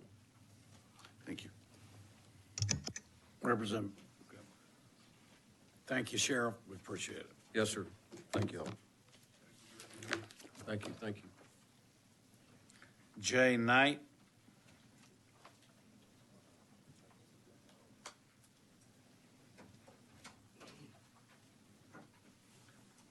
Judge, we have you listed as Liberty County Judge, Liberty County, neutral on this legislation. Yes, sir. How are y'all today? Well, we're here. It's after lunch, right? I'll make it quick. It seems like everybody's pretty much touched on all the subjects that Liberty County used to be little. We're not anymore. And used to be really more of a farming economy. 36,000 acres of rice was grown there. Now there's maybe 5,000 acres of rice grown there. We're growing more people than we are rice, okay? So the change came about, starting in the early 80s. And it wasn't until the build out on the west side of Houston. You consider this, how long do you want to drive every day to work? An hour, hour and a half? So you drive to Katy, that's an hour and a half to downtown Houston. But how about come to Liberty County? And it's about a 45-minute drive to downtown. So that was one of the big invitations, for the county to change. And then, of course, the price of land is substantially cheaper. And it's, as I would call it, is fresh dirt because it used to be farmland. It's no longer farmland. And at least some of the families that were farmers were able to hang on to it to where they could now, sell the properties. And in this particular instance, the timber companies as well. So the change came about in the, probably early 80s, 85. And then now we're at this juncture where Liberty County is growing. And furthermore, I had this conversation with the Senate 8 years ago. There's a video out that we did 8 years ago. And that video was myself, let's see, at that time, our Wes Hinch was our county attorney. He was in it. And then also John Otto. I'm sure y'all all know John Otto, who was our state representative at the time. That was in 2016. And the same questions that we now have today were asked back then. And it was the control that counties have in the unincorporated areas of the county. What, the Commissioner's Court, what do they have? Basically water, sewer, ditches, and roads, and that's it. 4 things. 4 things. So, Ms. Thompson, I can't tell you if you have 1,000 acres in the unincorporated area of the county that you can't have 100,000 goats or sheep or whatever. I can't tell you anything. I can't tell you what kind of house you can build. I can't tell you pretty much, well, restrictive wise, not much of anything. Cities have restrictive power, municipalities have restrictive power. They can tell someone that they can't have a dog, that they have to have a dog on a leash, that they can't have horses in their backyard. But in the unincorporated areas of the county, we can't do that. And we had the same conversation 8 years ago. And here we are once again. And comparing this to a colonia, this is not a colonia. I'm sure some of y'all have seen a true colonia. I have. I grew up partially on the border in the Laredo area and then Del Rio area. And I can tell you what a colonia, a true colonia is. And this has water, sewer, ditches, and roads, yes. But the water and sewer is regulated by TCEQ, and it's a private company that owns it. The ditches and roads, well, once the roads get past the county maintenance aspect, or rather the property owner's aspect, they become property of the county, and then it's ours to take care of. The ditches, once again, become part of the county's after everything is completed. That's that, final build out. And we do have restrictions as far as subdivision rules and regulations. And of course, y'all have Local Government Code 232 that we follow, that we have to follow. And if we don't follow it, then when you would say, you turn in a plat on a Monday, and then 30 days later, I better have an answer for you, whether the plat passed or not. And if I don't, then I'm not in line with the law, which is part of 232. And that developer can sue the county, because we didn't either have it done in a timely manner or didn't give them a reason why we didn't have it done in a timely manner. So you look at these things, how do you fix it? On the county side. We asked these same questions again 8 years ago and said, hey, we'll check into it. And we're back again. And the problem now is not just Liberty County. It's every county in the state of Texas. Take Houston County, for instance. I don't know if y'all know where Houston County is. It's up beyond Walker County. An individual, actually a company came in and bought 5,000 acres. It's fresh dirt, ready to sell, old timberland. Here we go. They decide to cut it up into 10.1 acre tracts. Do y'all know what that does on this before as the county's concerned? We have no oversight. Anything over 10.1 acres. Yeah. So then, well, maybe just a county road that goes through it, that's it. Anything else, I can't walk up to them and talk to them about their property. Those 5,000 acres sold in one day at auction at $10,000 per acre. So it's $100,000 per lot, 10.1 acre lot. And what's that going to do to a small school district like Lovelady, which maybe has 14 school buses? And you explain to the superintendent, you better go buy 150 more school buses, because somewhere down the road, the developer's going to come in, and it's pretty much, hey, it's almost free reign. The laws for development in Texas favor developers. It's just real simple. And again, 8 years ago we discussed this, and once again we're discussing it. I'm not mad about it. I'm just trying to make a point. If we're going to do something, let's do it. Now, the other side of this is, someone asked the question, what do you think caused all this to get in such an uproar? Hey guys, it's an election year, right? It's a big election year. I mean, come this time, in November of next year, we're going to be electing a new president, right? And some of y'all that are here, I hope you're still here. You might not be. I'm not up for re-election right now. But thank you, Lord. But what better place, if you're going to have an epicenter for an earthquake, in dealing with developers and property rights of landowners, just in general population growth, what better place than Colony Ridge? And then compare that to what you can do to the border to control, well, what was the word? The invasion. I heard that a lot. A lot of people coming in, yeah. A lot of folks that are undocumented are coming in. I don't have any control over that. Not really sure that y'all do, but the federal government does. And you start restricting that, then you're going to get off into a fight with the federal government. Your Honor, I gotta keep you, I've let you go, but Yeah. this topic is Colony Ridge, but we got Yeah. a review on the county. Representative Raymond. Thank you, Chairman, and thank Sure. you, Judge. Judge, I'm going to focus a little on law enforcement because I think we're here on Colony Ridge in this issue because of the public safety part of it. From everything I could tell in the articles and talking to members, it's really centered around law enforcement. Yeah. So I want to, you were here, you heard me when the sheriff was up here, right? About House Bill 1200 to stop defunding the police. Do you remember me saying that? Mm-hmm. Now, let me ask you something.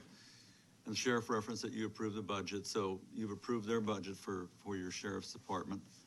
You didn't cut them back from last time, right? No, sir. Okay. We've added, every year we've added. Yeah? Since I've been in office. And I don't remember the exact number. I think you probably will, or you'll probably know. When we had the gentleman from Colony Ridge and then the sheriff talk about the POA at Colony Ridge, funding 10, I guess, law enforcement officers, which. Yes, sir, the Property Owners Association. Comes out at 3 to a shift, right? And they've also, the MMD funds too, to the constable's office. So that's 12. 12, all right. And so let me ask you this. They're not compelled by law to do that. No. All right. So if for whatever reason, next year, they decided they weren't going to pay for that, would you then add, do you know, can you speak to whether or not those 12 positions would then be funded by Liberty County? We would have to step up and do something really fast, and I'm not sure about the funding. Although I do know that our growth has. So like, here's my concern. Okay. Here's my concern about why I say I wanted this to apply to all the counties. Sure. The bill that we passed. Because if you don't do anything, all of a sudden, you have effectively defunded law enforcement in Liberty County if those 12 positions are not funded. Right? That's my concern. Right. That's where I'm coming from. That, we can't play games with, and you're not trying to. I'm sure you welcome that they're doing this, but they don't have to. And they may not. I mean, one of the things through the years that I've heard, and I'm sure, Ms. T and others have heard, is from complaints about HOAs and POAs and how out of control they are. Mm-hmm. So there's no guarantee that those 12 positions are going to be there, a year from now. And if they're not, and you don't pay for that, that is defunding law enforcement in your county. And that's my concern. And that's why I think that we should expand what we passed 2 years ago. We should expand it to apply to every county, not with all due respect, not count on great county judges like you doing the right thing and making public safety a number one priority, because not everybody does. It's a fact. So thank you. Yes, sir. Representative Turner, and then Bales. Thank you, Mr. Chairman. Judge, thank you for being here today. I'm over here. Oh, thank you. Okay. Yeah, no worries. So it sounds like, from your testimony, if you had a recommendation for us, it sounds like one of those recommendations would be the legislature perhaps needs to consider giving county government additional tools to help you manage growth and manage your county. Is that a fair takeaway? Yes, sir. Right now, we could only negotiate with developers. And we've been able to negotiate with Colony Ridge in the MMD area, whenever they were awarded that MMD. So that worked out well for us. And we got a better quality product. Mm-hmm. Those are just some of the tools, though. I mean, there's multiple tools that any of the developers have, TERS, PIDs, MUDs, you name it. So, yeah, I just need to find out which would be the best way to do this, because once again, it's, the property rights of the landowner. It's also the developers that they're in this to develop and make money. And again, y'all have someone you have to worry about called lobbyists, and they all work together.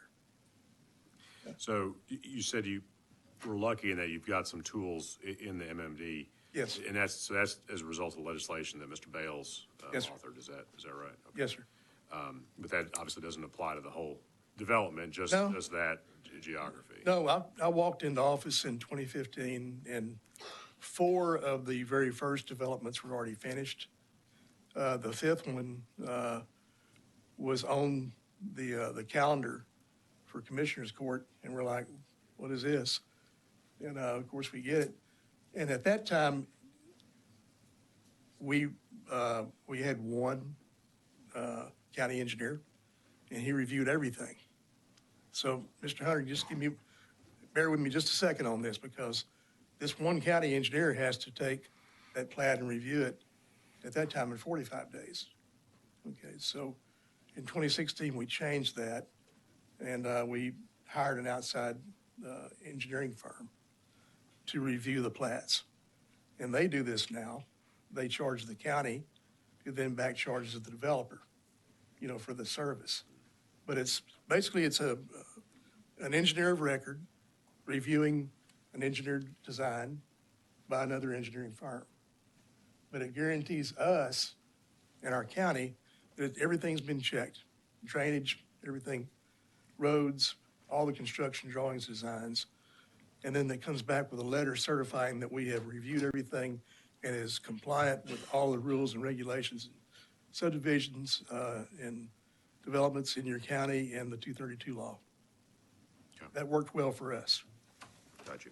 And so, but generally speaking, if the legislature were able to provide county some additional authority, it sounds like you need it in areas of transportation, of water, wastewater, storm.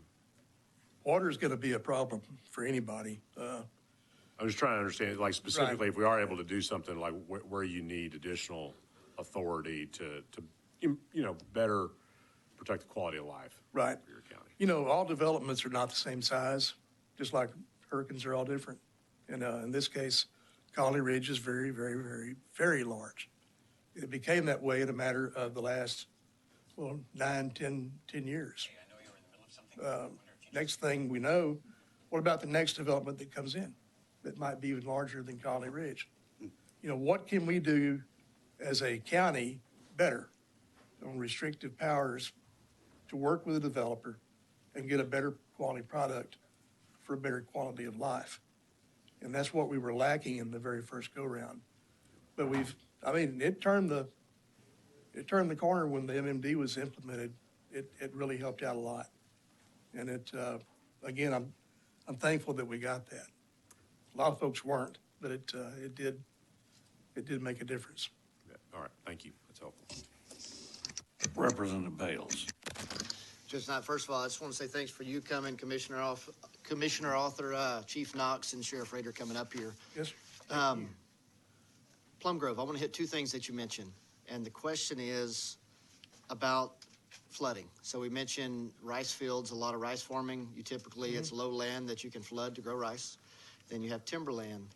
So this was thousands acres of timber, which typically held water, slow release. Right. And now we've completely denuded the land, and we have open ditches.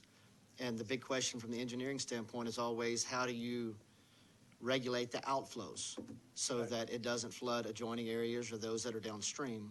Could you speak to the fact that the hydrology study that you've actually pushed and that we now have in the works through HGAC, and then also the reason that Plum Grove as a city came into existence in relation to flooding?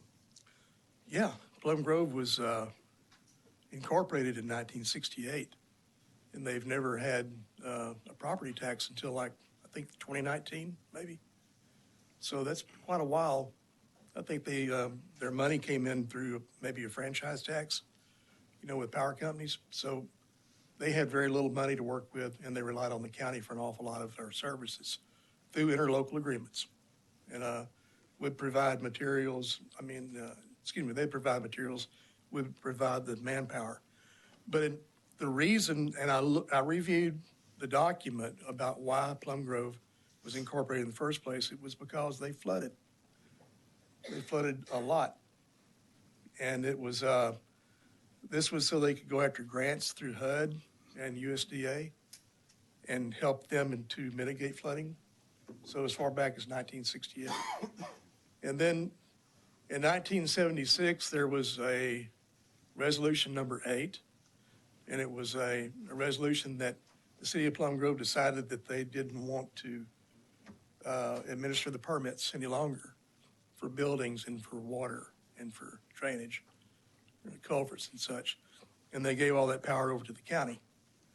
Well, that was a good move for them because they didn't have to have an engineer any longer. It was a bad move because we don't have any restricted powers like a city does. Okay, so what happened was no matter what developer came in, if there was an ETJ question for Plum Grove, the county couldn't do a thing about it. But the city, had they had any restrictions in place, they could have. So it's been a learning experience, I'm sure, for Plum Grove, as it has been for Liberty County. We did in the last, 6 years, start, I hate to say beg, but we did. I don't mind that one bit. The GLO and through the HGAC, our COG, and FEMA had some money that was passed down to the state. And part of that money was to fund flood mitigation. And so it was $21.3 million that we received for Liberty County. Well, $21.3 million will not fix any flooding problems, mitigation problems in Liberty County, but it would sure fund a drainage study and a drainage plan. So I went back to HGAC and again requested a variance in the use of the funds from GLO. You know, can we use this money for a total plan for the entire county? A total study first and then plan for the entire county. And we passed it through HGAC. So we got the 21.3 million now to do this study and plan. And what we intend to do is once that is completed, we will have a county drainage district that is not funded by ad valorem taxation, but is funded by impact fees on developers. So it makes the developers pay for what they're going to do, you know, and then the upkeep as well. I think it's a good idea, and I've seen about probably 5 other counties that have reacted in the same fashion and requested that their funds be changed as well for the study. There's never been a drainage study done for Liberty County, ever. And I'm 68 years old. Okay? Thank you. That's our last witness, members. I bet y'all are happy, but you can go eat lunch now. No lunch. No lunch. So, but thank you, Judge. Mr. Hunter, thank y'all so much. And committee members, thank y'all so much. I enjoy my job. I enjoy the challenge. I hate politics. I'm sure y'all do too. That we get ripped up one side and down the other. And when it comes down to finding solutions to problems, we all have to work together. My dad told me, he said, if you in this position, you're never going to make everybody happy. And if you do, you're not doing your job. Thank you a lot, Yes, Judge. sir. Appreciate it. Thank y'all. Members, that's the last witness. We want to thank everybody for testifying today, and that concludes our discussion on the Colony Ridge special session agenda item. Also, members, as I announced earlier, 1 p.m. is the